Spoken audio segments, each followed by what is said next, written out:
99% of encounters between sharks and humans are the shark passing by with a human having no idea what's there.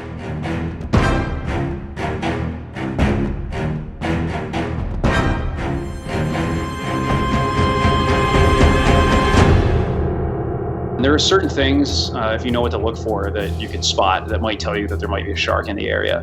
Certainly, you don't want to swim near fishing piers. Those are areas where people are throwing a lot of bait in the water. Any fish that's on the hook is going to be struggling, and the vibrations they send in the water can attract sharks. You'll also want to look for signs of schooling fish prey in the water. Oftentimes, you can see ripples on the surface if it's a calm day. If you see birds diving in one particular area at the beach, that could be a sign that there's a school of fish being driven up near the surface by something, and that something could very well be a large shark. The murkier the water, the less likely you are to see a shark, and the more likely the shark is to mistake you for something else. And then swim in groups, so that way if something does happen, you have somebody to kind of back you up. And also a shark is less likely to be bold around a larger group of people. If a shark does hang on, for one thing, a lot of people will tell you to hit the nose. Oftentimes the nose is actually a fairly hard part of a shark, so it's sometimes not very effective to hit it in the nose. The eyes are usually fairly vulnerable. Punching with any kind of speed can be a little bit difficult in the water, but you can always try to stick your finger in the eye. Same thing with the gills.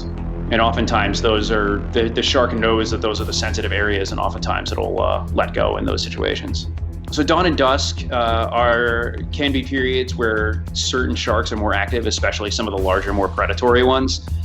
They actually have kind of a visual advantage at those times of the day. Their eyesight is really tuned in to kind of dim light. Certainly, yeah, you don't want to go into the water with open wounds. Anything that's going to introduce extra blood into the water could potentially cause a shark that's passing by to kind of pause and take an extra look, which might increase the likelihood that you're going to have a bad encounter.